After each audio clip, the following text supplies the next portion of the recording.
Welcome to Geetamrit. Bhagavad Gita में जीवन के मूल प्रश्नों का उत्तर मिलता है।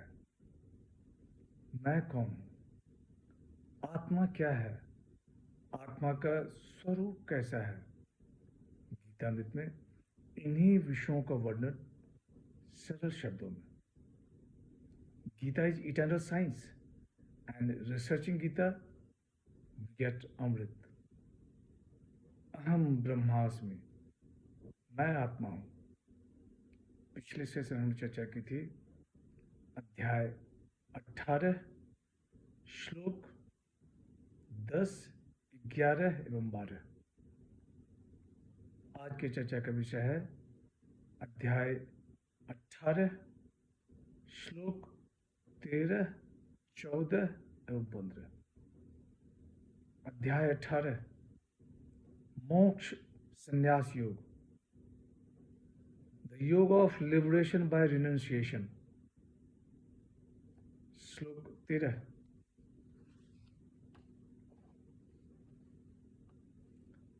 पंचेतानि महाबाहो कारणानि निबोध में सांख्ये कृतान्ते प्रोक्तानि सिद्धये सर्व कर्मणाम। श्री भगवान वाच, हे महाभाव, समस्त कर्मों की सिद्धि के लिए ये 5 कारण सांख्य सिद्धांत में कहे गए हैं। इनको तुम मुझसे समझो। The blessed Lord said, O mighty Arjun, learn from me these 5 factors for the accomplishment of all actions as stated in the Sankhya doctrine. पिछले सेशन में त्रिविध कर्मफल का वर्णन था। यहाँ भगवान श्री कृष्ण कर रहे हैं कि हे पार्थ, समस्त कर्मों की सिद्धि के लिए ये 5 कारण सांख्य सिद्धांत में कहे गए हैं। इनको तुम मुझसे समझो। श्लोक 14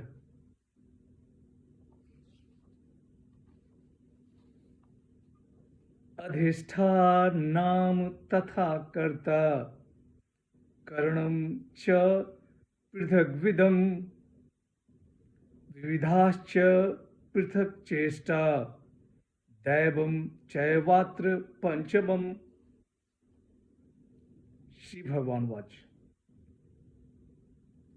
शरीर, कर्ता, विभिन्न इंद्रियां, अनेक प्रकार की चेष्टाएं और विधि का विधान यानी परमात्मा की दया, ये 5 कर्म के कारक हैं। The seat of action and likewise the agent, the instruments of various sorts, the many kinds of efforts, and the presiding deity, the 5th। भगवान श्री कृष्ण कह रहे हैं कि हे पार्थ, शरीर, कर्ता, विभिन्न इंद्रियां, अनेक प्रकार की चेष्टाएं और विधि का विधान, ये 5 कर्म के कारक हैं। अधिष्ठान शरीर को कहा गया है। कर्म तभी किया जा सकता है जब आत्मा शरीर में स्थित हो। कर्ता का अर्थ है कार्य को करने वाला। आत्मा कर्मों का प्राण शक्ति है जो मन, शरीर और बुद्धि के तंत्र को कार्य करने के लिए प्रेरित करता है। कर्मों का निष्पादन करने के लिए